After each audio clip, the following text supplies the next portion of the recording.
and say, hey, take this as a template. But these are ideas, some little things I'll share with you, some big things, financing, treatment plan discussion, how to deal with someone that's unhappy.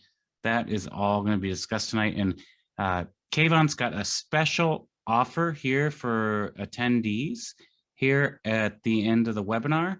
And it's going to be a nice offer. He's a very generous man. And I hope that you'll take advantage of it if you're looking into new website resources. So I'm going to go first, and then Kayvon will chime in here second. We have an hour. As far as completion, there'll be a survey at the end of the webinar. This will also be recorded and offered on demand, but tonight you're going to get a 1 hour live interactive CEU that I'm happy to give to you through the company that I purchased. So I will get started here. I want to let you know that if you have any questions, please put them in the chat. I'll answer them. We'll go back and forth at the end here, but I just want to let you know that I have no financial disclosures or interests in any of the companies that I discussed tonight. Some of them I use at my office, but I'm not invested in them. I want to start out with, how does a patient find you? There are so many ways that they can find you, and probably one of the ones you think of as a pediatric dentist initially is referrals. And you go to their office. I started my own office, and I remember going back to these offices, and I drop off my referral pads, introduce myself, drop off a bunch of cases, show them what I do, before and after photos. And for me, that worked well at the beginning, but those are kind of the most difficult patients because they're going to go forward and take care of the easy ones at their office. And honestly, right now, I'm so busy. Referrals do feed a lot of business. They feed our GA cases, they feed our big sedation cases, but some of the small ones are kind of the more difficult patients. And what I found works best for me is to work with the primary care providers in town and get the patients early. We know AAPD recommends a dentist visit by age 1. And if we can get them in and start building that patient experience before they have decay, so the mom brings the kid, the dad brings the kid, and they get comfortable. We do less sedation and less GA if we know we can work with the kid and they're comfortable coming. So for me, that's really where it starts in networking with those people. Yes, you're going to have referrals, but it's not going to be the end of the line. And if you can drop off a brochure, a rack card, toothbrushes, toothpaste to your primary care providers in your area, it's going to be a huge asset that you can get the patient in and see them before there's a problem and avoid costly, expensive, and surgical needs with dentistry. Kayvon's going to talk on this, but they're going to look you up. They're going to look you up on your website, your Facebook, your Google reviews before they come into you. And you need to have a website that is optimized for SEO for your patients. So you need to have a page. He'll talk more about this on everything you do. You need to have before and after pictures. I am so bad at this. I need to get better at it. That's what I want to learn from Kayvon tonight. I'm excited to learn from him as well. But you need to have all of that on your website. If you do zirconia crowns, you need to have before and afters of those. I have people that come to me from 3 hours away, and the mom came in. They've been coming for 4 years, and the only reason they come to me is because I offer the white crowns and no one else does. Like, that's an asset. I've had people drive 2.5 hours for that service just because I offer it, and it's not cheap, and I do well with it. But you need to market that if you're going to have that. If you do tongue ties, if you do hall crowns, if you do STF, if you do anything that people have a demand for, you need to market that.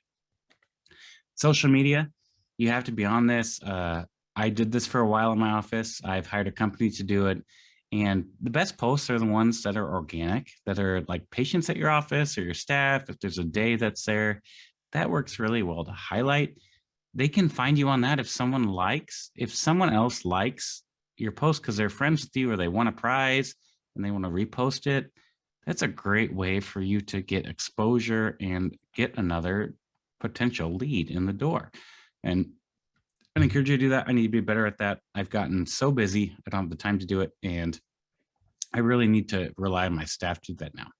This is one of my ads. You may have an ad in a paper or a community magazine. This is in our newcomers magazine. And we have a QR code here. You can scan that and schedule an appointment online with me. And that's really a nice way for me to get back to the chamber, get back to our community. And I try to look more ways. If someone's looking for an advertisement, I look for more ways to give back to the community that I live in rather than spend money outside. You're going to have your Google spend, your Facebook spend. But if someone comes to me and asks, how do I want to advertise? I'd rather do it for something that's in my local area. I'm in a rural area, but it's really important to give back in that way. And I feel good about doing that. And this is just one thing that it was expensive, but that's a great thing for our community to give back and then also be a part of that magazine. Community involvement is huge. I don't know any other way that we've made our patients want to be more popular than to be with us. We've made mouth guards for the football team here on the upper left. We have a jar here. We're going to draw out of this. This is right what you're grateful for. We had a family whose house burnt down recently, and it's totally gone. And they came in for treatment this last week, and we're done with the treatment. We got through it with the kid, and it was emotional. I said, I didn't want to say in front of the kid, oh, your house burned down. But I said, oh, to the dad, I said, oh, you've had a recently hard time, haven't you? He goes, yeah. I said, I know you have a balance here from the treatment we did last time. We'd like to write that off. And my wife and I, we want to buy your family Thanksgiving dinner from a place in town. And we're not going to charge you for anything we did today. And we were both in tears. And that's just a great feeling. But that's something that you can do. Just be generous. We did free dental care day. We do an auction. We raffle off a free GA case to our families at my kid's school. It went for $10,000 the first year, and it's gone for $5,000 and $2,000 last year. And I get to give free care. We get to do all white crowns for the kids. Great exposure. We do iMom free dental care. We did 10 for 10. You bring in 10 cans of food, you get 10 cans off your bill, or 10% off your bill. And that helped us bring in more revenue, also help our community. And we obviously have this nice new mouth monster truck that we bought. I think it's 5 years ago. I bought that for the hospital. I can't imagine how many parents say that changes the experience. You talk about giving Versed to a kid, sedating them to go back. They get excited to get in the truck. They drive it back. The nurses drive it. They love it. It's got my logo on the back. It is the best thing. And the parents just love seeing that. So be involved in your community. It cost me $250 for that truck. And that has created more positive experience at the hospital in town than anything I could do. So it goes a long way to do the little things right. This is just a summary. I don't like doing lists anymore. This is a summary. If you want to take a picture, you can. I'm going to keep moving on. But how do patients schedule with you? That's the next thing. So these are all the ways they find you, but how do they schedule? They may walk in. We had a mom walk in yesterday and she goes, oh, my daughter's got a toothache and I want her to be seen today. Can we make that happen? And we want to take that lead and convert it into a patient. They may be someone that's on their phone. They may call you. We have patients that text us to schedule. And you need to be evaluating this at your office. If you're paying for Google Ads with a number and they're calling you, how many calls are you answering? The industry average is 80% of the calls are answered and 20% go to voicemail. So we're at about 90%, and we've been about 90% of our calls getting answered. We have the cordless phone in the back that the staff have, the assistants have. And if we have a call tree set up, it goes to the assistant, it goes to the front desk, it goes to the next person that's at the front desk. If that's not answered, it goes to that cordless phone. Then that travels around the office. And if they're not busy, they are expected to answer that. And I'd like to be a little higher than 90%, but we're ahead of the average because not everyone's going to book with you. But it's really important if you have that new patient calling in to answer the phone, take their information and get them scheduled and get them on the books when they call. There are other ways that are really exciting now. Online scheduling. I know a lot of people are hesitant about this, but online scheduling, you have to be there. This is not like it may be uncomfortable because you don't have control. And I know, Dennis, we love control, but get rid of that. You have to be with the times. I can't tell you how many recalls I've scheduled with my patients online, new patients online. If they schedule a time that's not going to work, we can call them and correct that. That is not an issue. If they schedule and we don't accept their insurance, Medicaid, we can call them and tell them that and free that up. But this is just one more way where you don't have to do anything. You don't have to pick up a phone. You don't have to text a patient. They can do it on their own, and they can find a time that fits in your schedule that's open, and you can limit it. We use Yappy here, but you can limit it to a certain column. And we limit to 2 columns. We don't do all our hygiene columns for them to schedule. And it is so nice to not have to take up that staff time, because that staff time, we can now interact with another patient and give them the experience we want at our office. I'd also highly consider having scripts for your office. We do this. This is our new patient script. And it's just really nice for your staff to have a standard that they are accountable to, especially with like collection calls. You can do this for collection calls. We do it for space maintainers, our recall appointments. We do it for everything. And it's just our expectation that we all communicate in this way. And it can be a nice way to be effective and be repeatable, because you don't have to answer to questions about why someone was treated differently. They're all treated the same. So having that so your staff can read that, and having a form that they can fill out, it's all standardized. It's really good to be able to address the patient's need, get them in if they need to get in pain. We move forward from after they book the appointment. What's going to happen when they arrive? Well, the first thing I like to do is have them fill out my forms on my website, because that streamlines everything. It gets imported into the practice management software, and it updates all their health history, and they've signed everything. And so we're not sitting there waiting, because nobody likes to wait. You don't want to have a 2-year-old in your office that's crying and the mom's trying to fill out the paperwork. We encourage them to fill it out online, and our new patient script said, oh, I'm going to text you a link after we're done here so that we can have you fill out that paperwork online. It's done. They can do it right then. And our staff explains to it, if you don't do this, we need you to arrive 30 minutes early. But we find that most of the time, when you get this done ahead of time, we can get you in sooner and your kids have a better experience. And I would say most of our parents do that. It's really frustrating for our staff when they don't do this ahead of time and they arrive on time, and now we're 30 minutes behind because it took them 15 minutes to manage the kid and 15 minutes to manage the paperwork. Like, that is not a good experience for our staff, not a good experience for me, and not a good experience as a patient.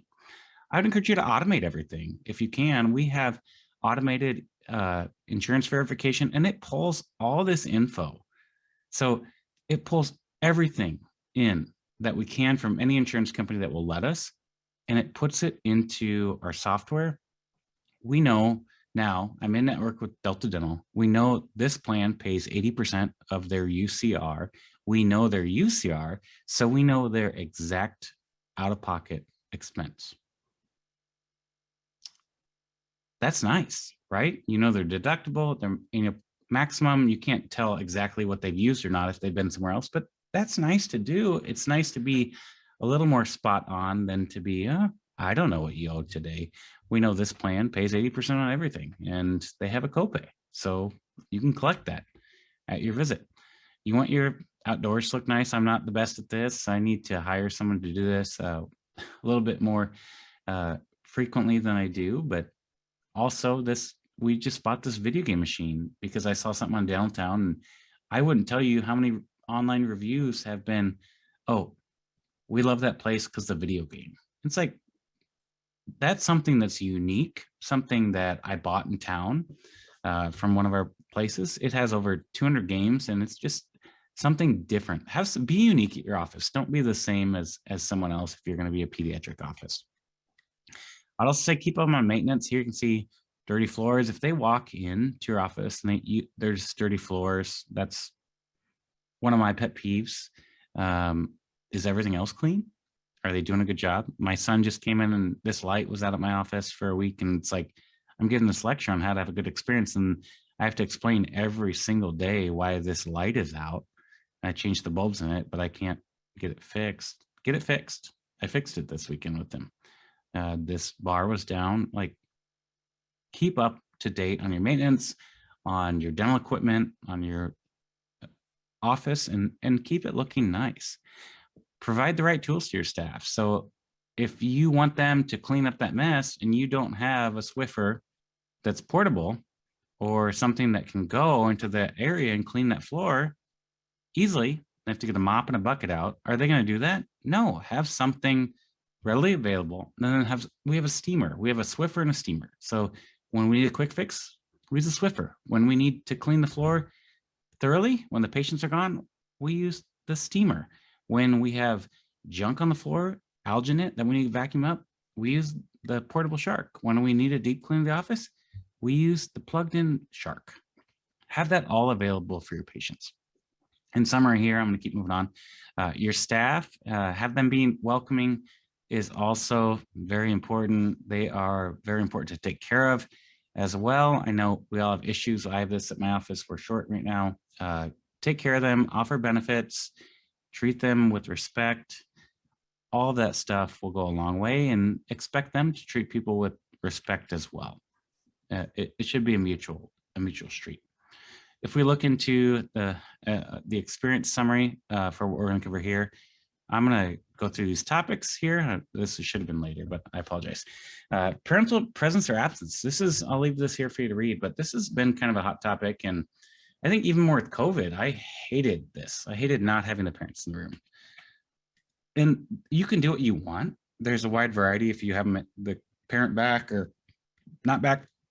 Huge trend is to now be present. And it's not that they want to watch how good of a provider you are. They just want to be with their kid and be there for them and be present and not send them off to a difficult time. They may have, if we look at dentistry, they may have had a bad experience when they were a kid, right? And they don't want their kid to have that. And they want to be there for their kid, or they're nervous because of their experience. When we have so many tools now and so many things in dentistry to alleviate pain and discomfort.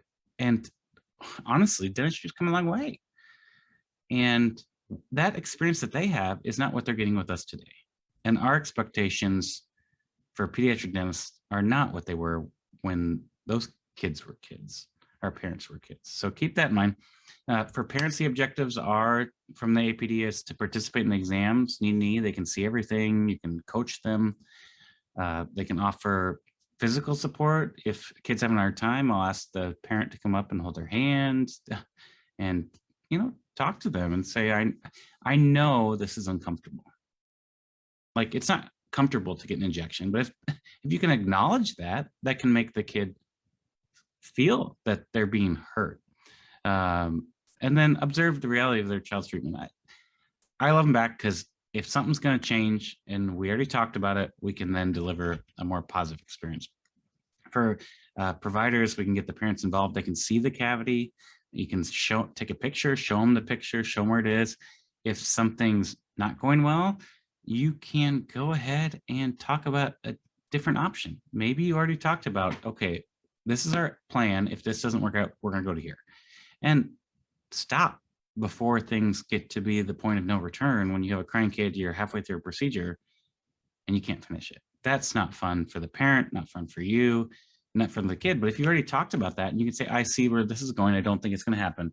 Let's stop here. Talk this through, figure out what you want, figure out what I can do, and then we can move on. And you're going to gain a lot of trust in these parents by doing that. What's worked for me, I prefer to have parents present in the operatory. Parents can see how you treat their child. They can see the care that you give, the loving care, how you talk to them, how you tell them stories. That's the most fun part of my job. I can't tell you, like, I was given an injection today and we were talking about this family's pig. I was given an IAN block to this young lady. She's come to me for a while. And we're talking about this pig. And the mom goes, well, yeah, that pig is a show pig that we're eating for Thanksgiving dinner. And I said, oh, that's kind of interesting. She goes, yeah, it's Elvis. The pig's name is Elvis. It's actually Finley's favorite pig that she's going to be eating. She's had some of him before.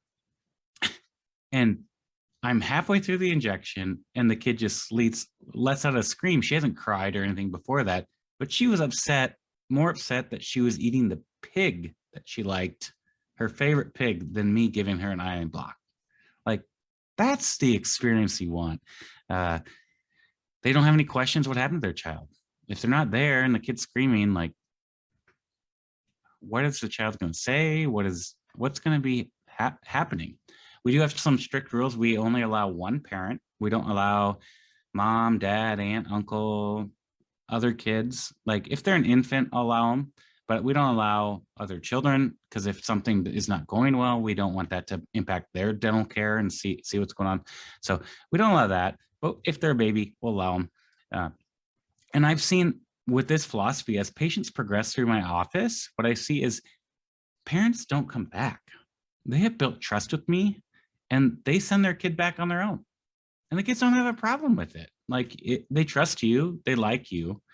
And it's really impressive to see that. And you can tell those families that have been coming 3-4 years and they've had 2 or 3 kids with you, you're going to get to treat the kid without the parent back. And I think this is just the way I've done it and the way I feel comfortable with. I can't imagine not having the kid in the room and having something go wrong. And there's a question of what I did. And it's a he said, she said. Most of the time, if they elect to stay out of the room and the kid's not doing well, I'll stop and I'll come get them and bring them back. And they'll come back and we'll discuss things like we said. One red flag is if someone other than the guardian brings them.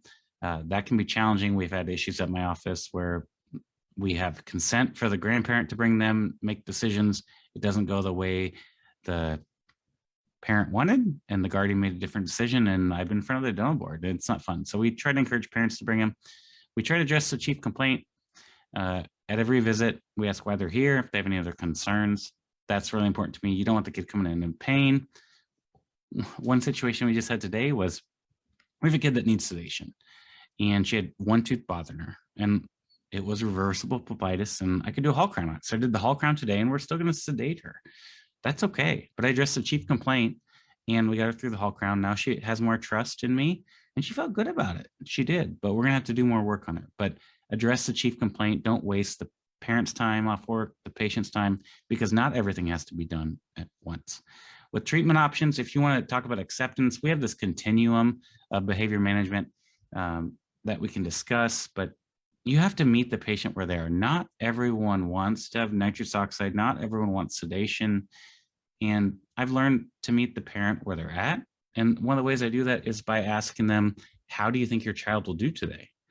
And if they say, well, or for treatment, and they say, well, I don't think they're going to do well. Okay, so now I know they're a little more anxious about this. And we can talk maybe more about either minimally invasive dentistry or behavior management, advanced techniques like sedation. If they say, well, I think they'll do fine, then we maybe gear it the other way. But that's one way to engage with them so you can present maybe 2 options that are acceptable to you and move forward with that.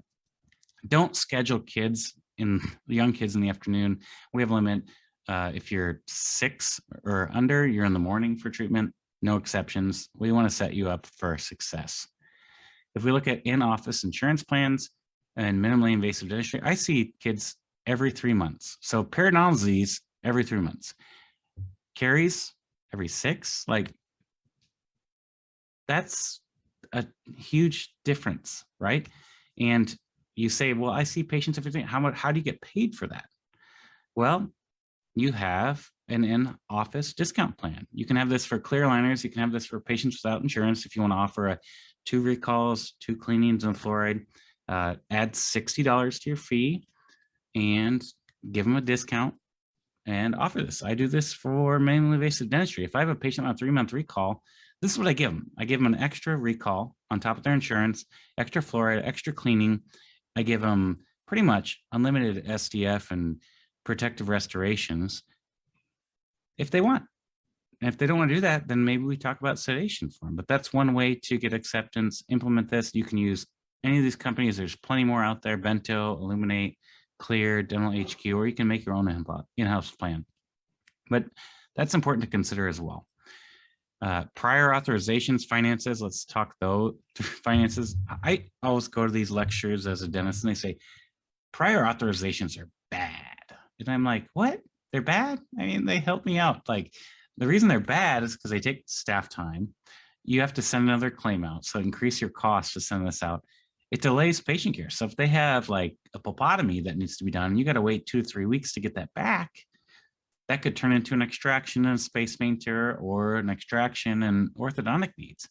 And it's also, as we have that disclaimer, not a guarantee to benefits. But I will tell the patient, I know you're concerned about finances. I'm concerned about this getting worse in the meantime. This problem is no cheaper to fix tomorrow than it is today. And we will still send that out. It'll take a while to get it, but I don't want to delay your care. So you're meeting their needs. You can get their estimate, but you're also advocating for the patient, because when you say this problem is not going to be any more cost effective to treat today, like, they can wait, but they're going to spend more, right? So that's going to change. So if they're concerned about finances, it's going to put the impetus on them to get it done and to be the better care for the patient. Alternatives, if you are in network with someone, you can have your fee schedule that you implement into your practice management software. If you do prior auth and get that percent deductible, you can tailor that down to the T. If you're out of network, you can get software tracking. Open Dental that I use has Blue Book. Dentrix has a great way to do that. Anytime you enter a claim, it updates the fee automatically. So those are great ways to do it. And as far as financing, you're not a bank. And I tell that to my staff all the time. I said, we are not a bank. We do not lend money to people. Like, you go to the grocery store, you pay for your bill, right? You don't get to leave without taking care of that. They don't let you leave with a gallon of milk. So what we have is, as far as payment option, you can pay it in full. You can do 3 payments. I know recession's coming up. This is going to be a big topic coming up. You can do one payment up front, one at the date of service. So now you've collected 2/3 of your fee, which is way better than what you can do with collections, and then one after the service. We also offer, on over $200, they can have a signed agreement if they put a credit card on file. Sunbit and CareCredit are awesome. And we also say, you can go to your local bank and take out a personal loan too, if you want. For patients, that are concerned about finances, this is what we offer. I'd be happy to send this flyer. You can customize it for your office, update the QR codes. But on the front side, we show our payment options with our credit card on file. And then we offer the financing options. So Sunbit has been awesome for us. It's not as kind as CareCredit as far as percentage, unless you have good credit, but they accept more people. So that helps. Some of the rates I've seen have been credit card rates, which are a little bit higher, but hey, you got to get paid, and that is a way to finance it for patients. So you're not a bank. And then CareCredit, we do offer that as well. I like that, but I don't like that if you don't disclose to them, they don't make all their payments, they're going to get tacked with that credit card fee. So we try to encourage both, whatever's going to be easiest for them. Most of the patients that don't get approved by CareCredit will get approved by Sunbit. We do have some delinquent accounts, so I want to talk about how do you deal with that tonight. One is profit recovery. I've used Kinnum and TSI, and then also one of our front desk staff used to work in collections. She goes, hey, why don't we just offer them what discount would you want to offer them if they pay in full? So if I've got a patient that owes $1,000 and they haven't really been making payments, it's like, why not? Doctor will offer you, he's going to offer you a discount of $200 if you can get this paid by Friday. Most people will jump on that. If they'll go scrounge it up with their family, their friends, because that's a lot of money to them. So that's one way you can do that before you get involved with the collections and get nasty with people. It's just a nicer way to deal with your patients. They feel like they're getting a value out of it too. Kinnum integrates with Dentrix. There's kind of 3 steps. One is they just get calls and statements. Your office is paid directly. Step 2, they send a little more aggressive letter from a third party, which is them. That works as well. And then collections, obviously, step 3, and that they take a percent of that. Here's what we've done with Kinnum. As far as placements, I've collected about half the money I put in Kinnum back before collection agency fees, and I feel good about that. I moved on. It doesn't integrate with Open Dental. I use TSI now. They have the same thing where they do accelerated calls and statements. Profit recovery is the same thing. Kinnum actually came off of TSI, and here you can see I just placed this a few months ago, and I've already made my money back on placing that in response to it. So when you do this, put an alert on the account. alert the staff that they need to collect payment when the patient arrives, because it's due to you. It's not in collections yet, and you can collect that still in full. And we had a patient come in the other day and they're like, oh, well, are you going to see me if I don't pay? And I was like, no, and our message to the patients, we don't want to continue to run up your balance and make things more difficult on you if you're not able to meet the financial agreements. And that's worked really well for us to just say it in that way, that we don't want to make things harder on you. We want to be here for you. And when you get this taken care of, we're happy to see your child. Upset parents. Ooh, we have to deal with this sometimes. Hopefully, some of the stuff we've talked about tonight, you can avoid seeing that. But number one, reach out and respond to them. A survey at a minimum sent from whatever, Birdeye, Yappy, whatever software you're using, collect that information back. If you get negative feedback, reach out to them. That means a lot to them. And then care calls. If any patient that gets local anesthetic at your office or has operative, you could have a staff call them and say, hey, how'd things go for you today? I just want to check in on Susie. How's she doing? And if they tell you something didn't work out, you can work through it. You can show understanding. I understand you had some concerns about Susie or Johnny's visit. Can you help me learn more? Help me understand what happened. And then listen. And if they say, well, Johnny didn't have the greatest time with XYZ dental assistant, you can say, so repeat what they said back to you, all motivation limiting. So what I'm hearing from you is that Johnny didn't like how the assistant handled getting the x-rays. Is that correct? And they'll respond, affirmative. Okay, I'm happy to help you and review this with the assistant. And in the future, would you like to make sure that the child is with a different assistant? If so, I'm happy to arrange it. And we value your child at our office and we make sure you're happy. So you've addressed their complaint with the patient and the assistant.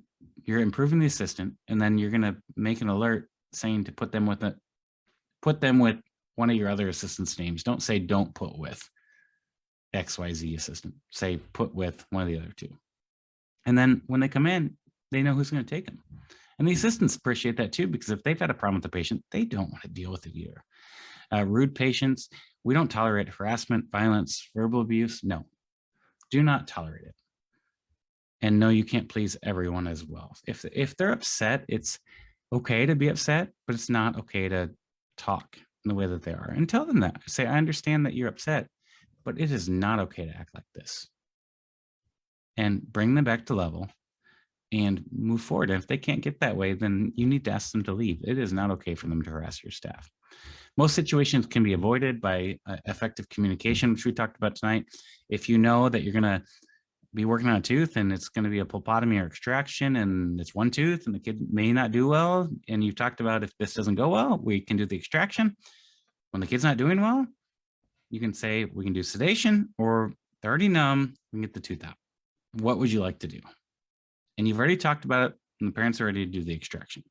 Educate the patients on what their needs are and meet the patients where they are on their journey. You don't have to do everything at once. Kids understand finances. We talked about this tonight. That's important because most people either get upset about time, money, finances, or how you treat their kid. And you can control some of that, but not all of it. And I want to leave this impart this on you, that if something doesn't feel right for you, it probably won't be right for you. So if something doesn't feel right, you don't think you can deliver, just say, I don't think I can meet your expectations. And recommend a second opinion. Get to someone that can. I don't want to be everyone's dentist. I can't be everyone's dentist. You will not be able to please everyone. So I'm going to turn this over to Kayvon. So I am going, let me see if I can make him host. I apologize here for, let's see. Am I able to get back to where I was? Participants. Okay, Kayvon, make host. We'll share the C certificate here. So Kayvon, I think you should be able to share your screen here, and I'm going to go off. And all right. Share the screen here.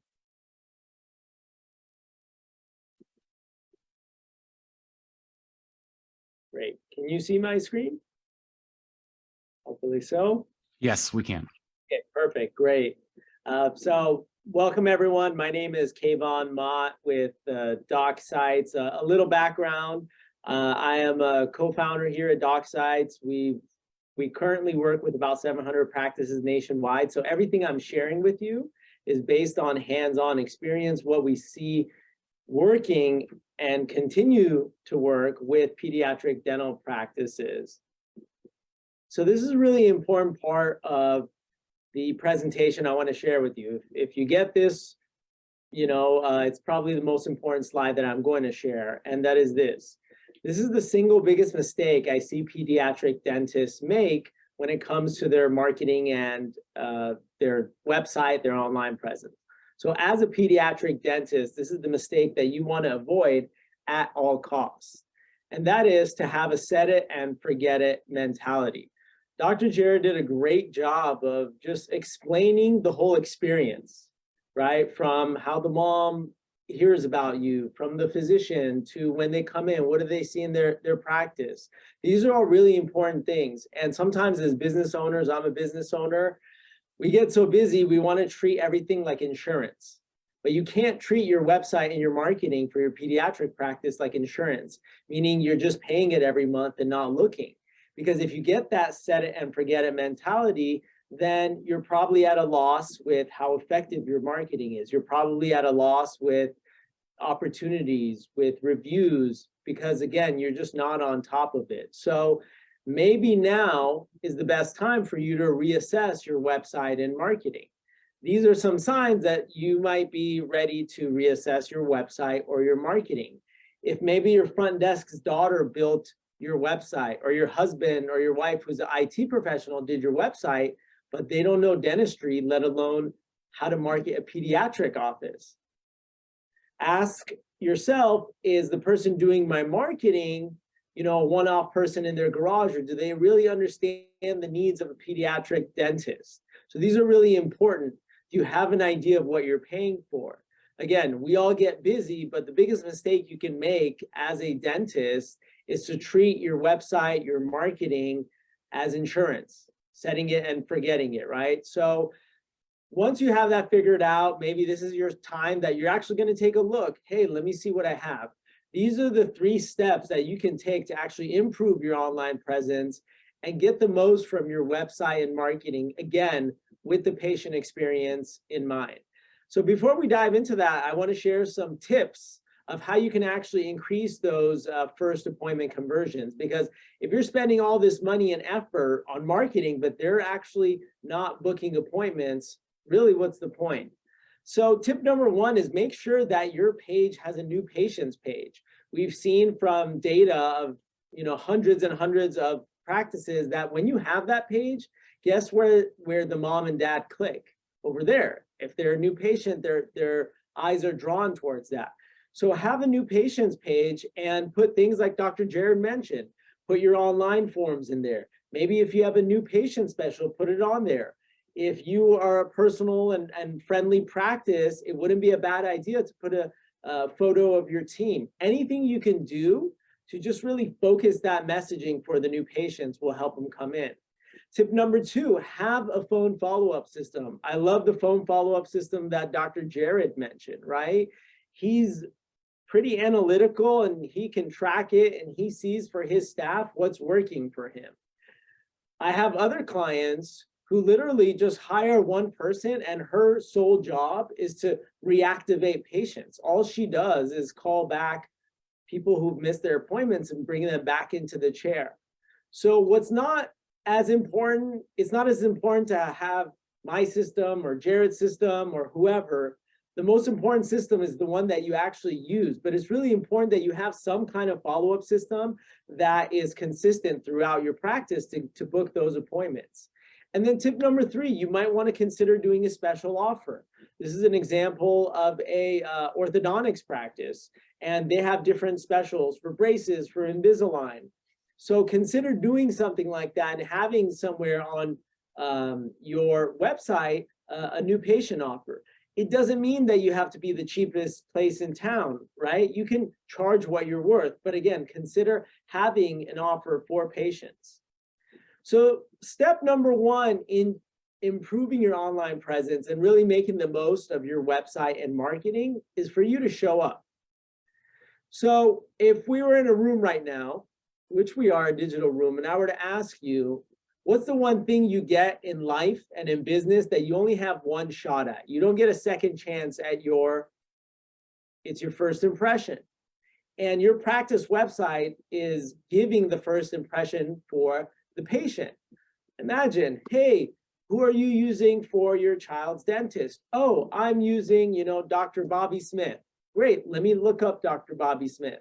What's the first thing we all do when someone refers as a doctor? We pull up the phone and we take a look at it.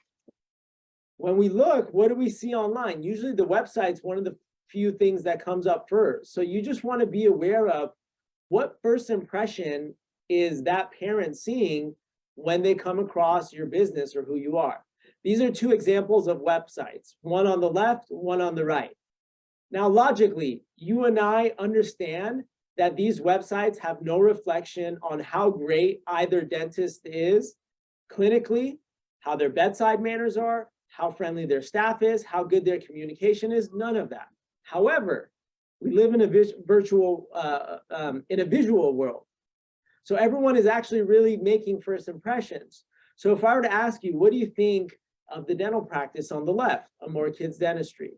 I've heard people in the room say it looks friendly, it looks modern, it looks clean, smiles. I asked the same question, what about the dental practice on the right?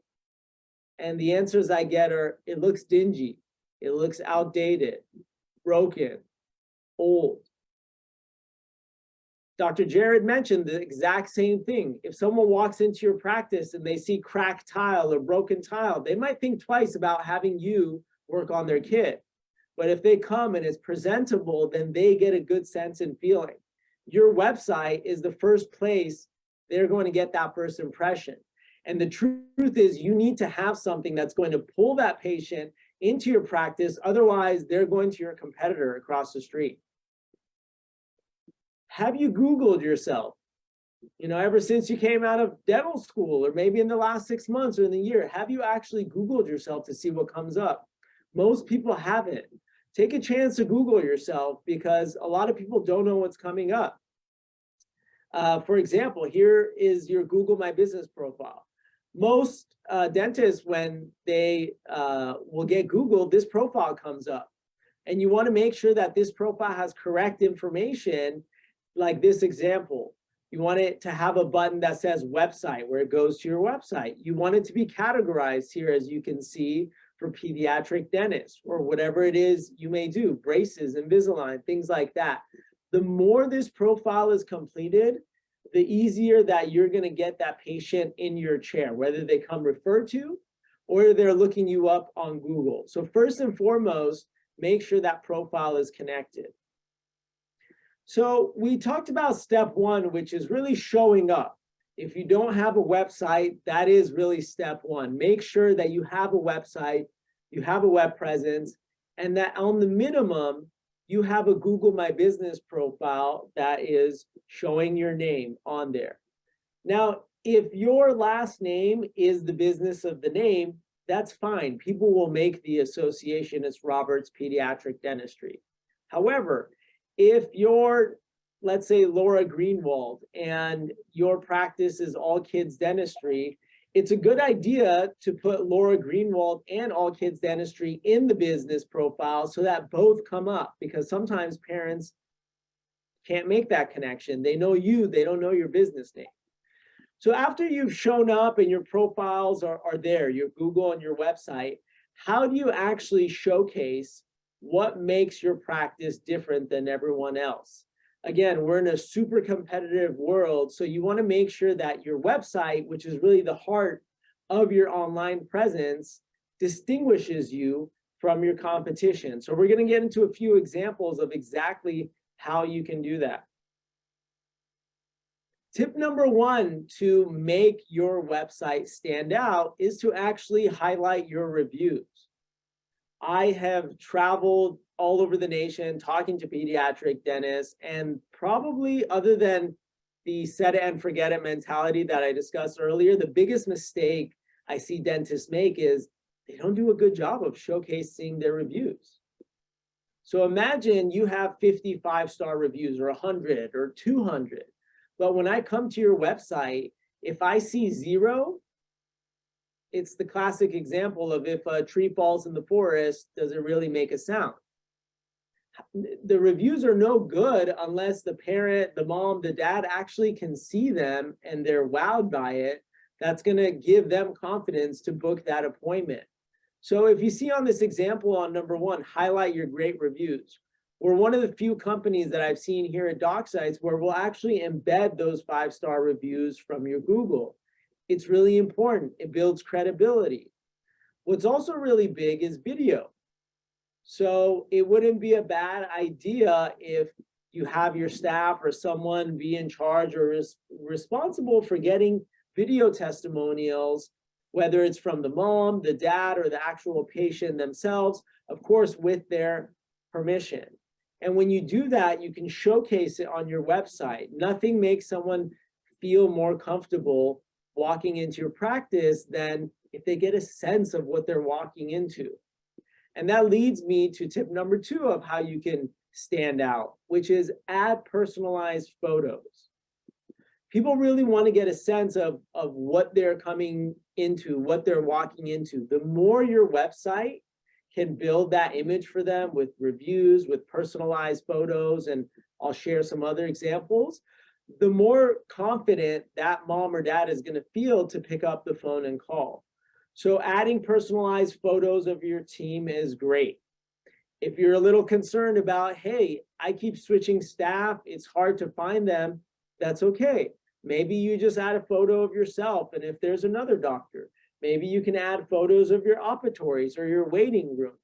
Anything you can do to personalize your website will make your marketing that much more effective. Tip number 3, add your biography and your photo. Did you know, other than the home page, the most visited page on a website is actually the Meet the Doctor page? Why is that? Well, think about it. That parent wants to know who they're bringing their kid to see. They want to get a sense of who you are. So if you can do that with a photo, maybe add your certifications. Maybe you're part of an organization. Maybe you have specialized training.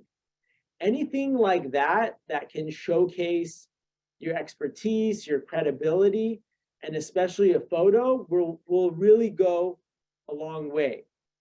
And please don't use photos of yourself from prom in the 1980s. Use something that's updated. The great thing is we all have phones nowadays, and these phones with good lighting will take extraordinary photos. So I think, in my opinion, it's worthwhile hiring a professional photographer. But again, even if you don't, you can use this to grab a nice photo and personalize your bio page and Meet the Doctor page. Tip number 4, consider having an office tour.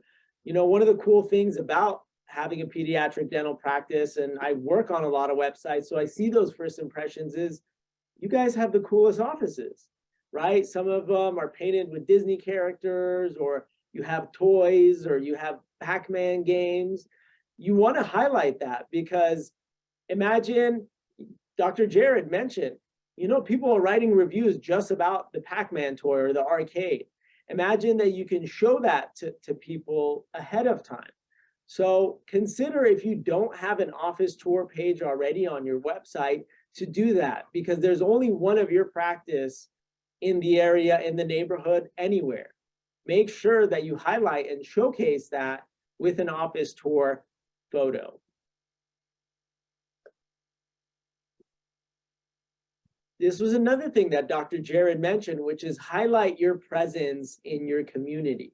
I love what you mentioned, because I really do believe good online marketing starts offline.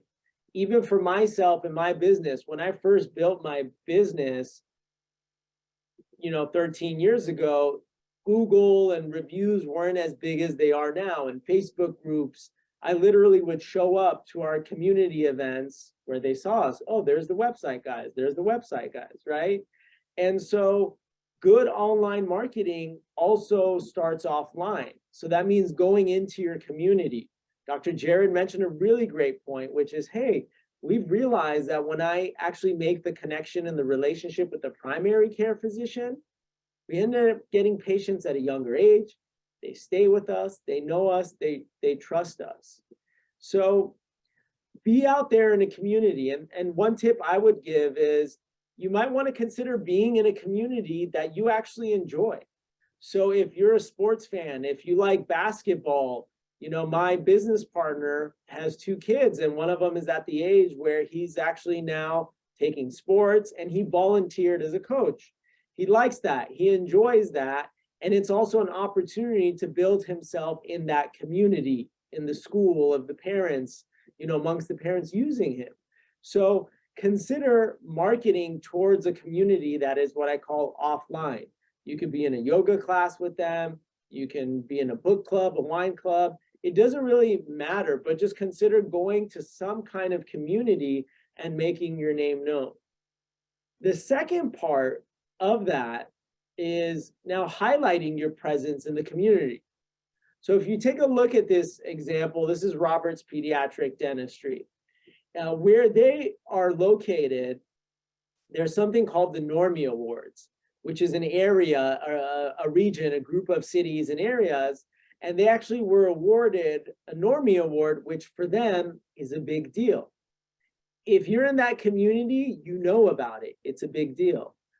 You and I might be listening to this and saying, well, that's not a big deal, but for them it is. It's like the best dentist or the best doctor in their area. So if you have any kind of awards or accolades, make sure your website highlights that. Another beautiful thing that this practice is doing, if you see this photo on the bottom right, is it says dental care for all ages. And it actually shows a photo where they send out a mascot to promote dental hygiene and show kids how to brush their teeth and do giveaways in actual schools.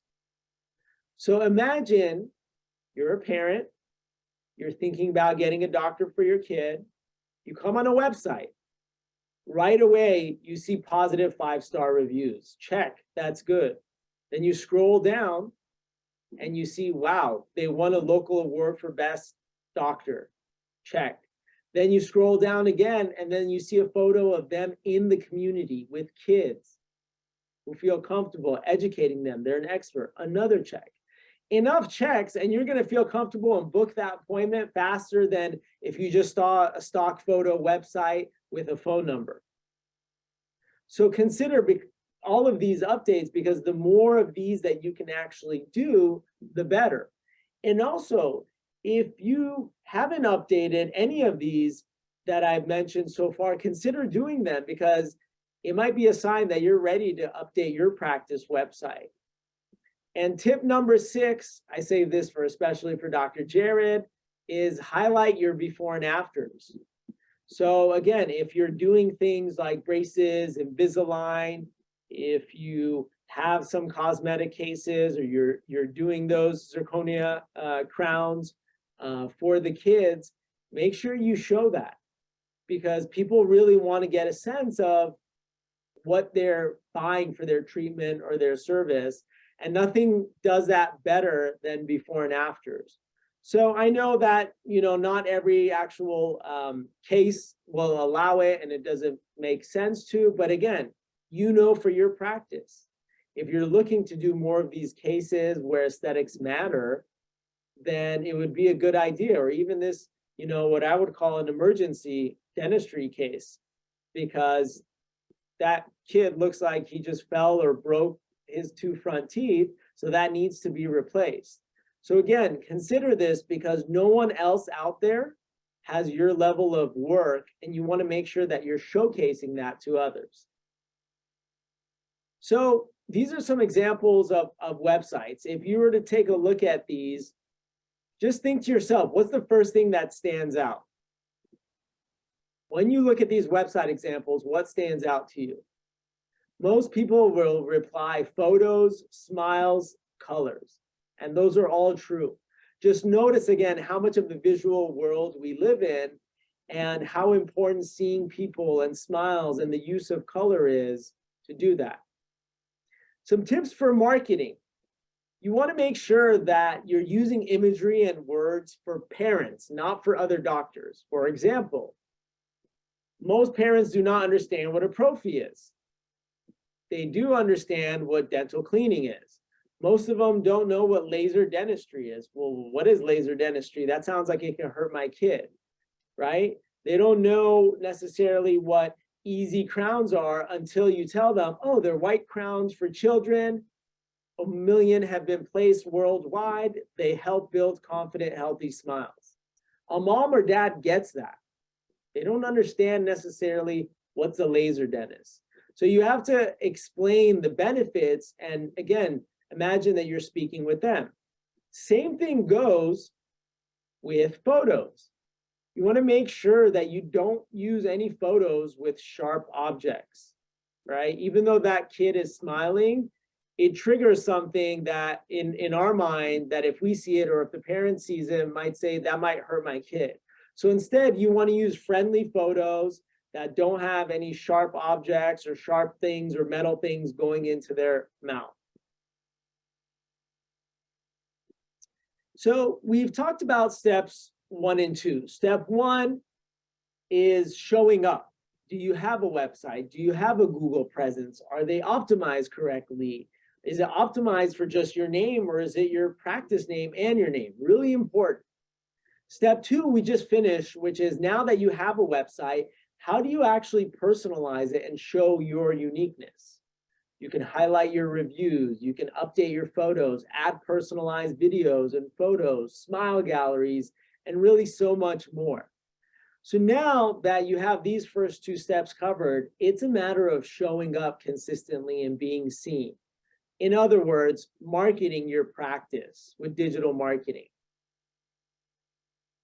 So before I get into some details of Facebook and Google Ads and things like that, I just want to, mention that with marketing, it doesn't happen overnight. A lot of what we're trying to do with marketing is to build trust, and a lot of trust is built with consistency, right? We know this day in and day out. I'm wearing Nikes on my feet, not because I got an ad or a postcard for Nike, but it's because I've been seeing their product for 20, 30, 35 years, and I've seen it over and over again. So nothing builds trust more than consistency in your message and in your visibility. So you want to make sure that you're showing up in these different places online and you're being consistent. So where's the best use of your marketing dollars? Is it Facebook, SEO, Yelp? Where is it? Actually, the best place to focus your marketing dollars is to communicate to existing patients and get them back in. So here's an example of this pediatric dentist, and she actually posted a video on Facebook letting parents know, hey, if you have an emergency case, here's what you can do. Come on in, call this number. We love our patients. So if you don't feel comfortable doing that, you can send an email or a text, right? Another great way to re-engage patients is do a raffle. People love raffles. So what some pediatric practices do is they have a monthly raffle. Everyone knows about it. Everyone's excited. And they actually go and check on it. And you can see this raffle's almost gotten 300 views. For a local pediatric practice, that's a lot of reviews. And again, the more you do this, the more engaged you'll be. So other than getting patients back in, I would say the biggest and most profitable way you can attract quality patients on a consistent basis with online marketing is seen through SEO, or search engine optimization. In other words, what SEO stands for is, it's an acronym, again, for SEO, meaning search engine optimization. And it's about you showing up on Google if that mom or dad is looking for a pediatric dentist or they're searching for treatments. So the goal of it is exactly that. If someone's going on Google, you want them to find your practice. Now, this is really more important, in my opinion, than TikTok and Instagram, because think about where a parent decides to take their kids. The first place is they're going to ask their primary care physician, They're going to ask their friends or family, who do you use? That probably is not going to change, just like it hasn't. But the second place most people go when they're looking for something and they can't find it is where? Google. Right now, people are not going to TikTok or Instagram looking for a pediatric dentist.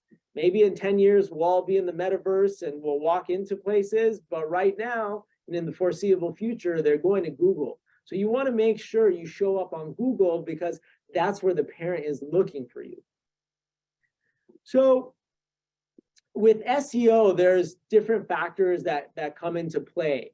If you are having a company do your SEO, this is really important for you to show up on Google. You want to make sure that your website has a variety of the treatments you offer. For example, this practice, Brackets, Wires, and Smiles. On the surface, they offer braces, orthodontics, right?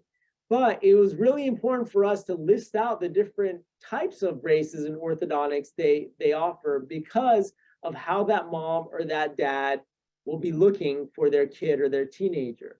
So there's a reason why we have a page on Invisalign for teens.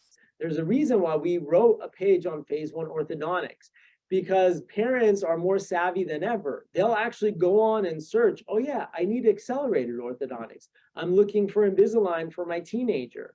So if you don't have those pages and all your treatments are listed on one page, you don't even have the opportunity to show up on Google.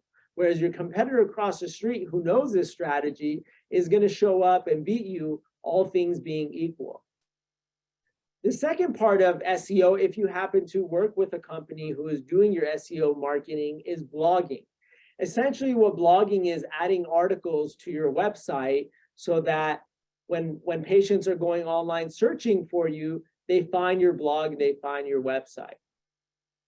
Why do companies blog? Why is it even important to you to care about blogging? The only reason you should care is because you want that mom or dad who is searching for something like, how old is my kid when I take him to the dentist, to find you. You want that mom or dad who's looking for, Invisalign for my teenager to find you.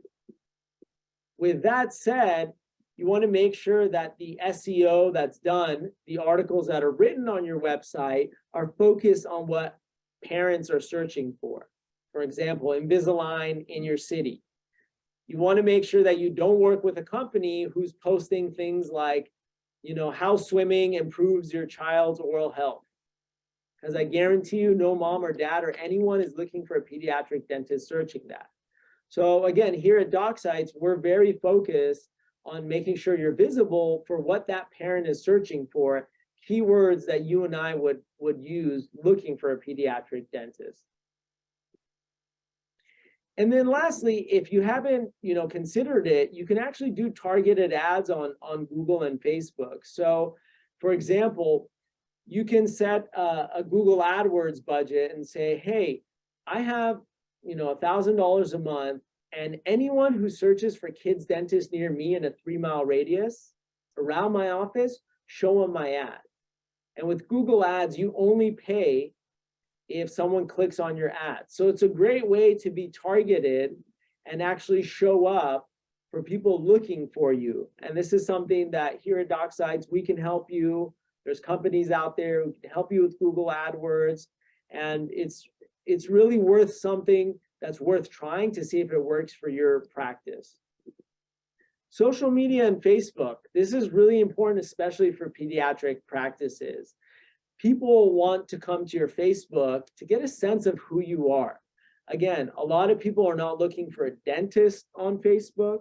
They're not looking for a pediatric dentist on Facebook, but they're going to hear about you. They're going to see your name, and they're going to come on your Facebook just to see, who are you? What's your office like? What's your staff like? So you want to make sure that you have your Facebook there because it's really used for social proof. It's one of those things that people want to get an idea of what that practice is like. So here in this example for ABC Kids Dental Group, you can see they actually post photos where they're out in the community. That photo on the right is they have, I forget the name of this robot, but it's a cool robot that the kids come and they interact with in the waiting room. Dr. Jared has a monster truck and a Pac-Man, what do you have that you can make people feel comfortable? Use those and highlight those on your Facebook profile and on your social media. And then lastly, you might want to consider doing Facebook advertising for your dental practice.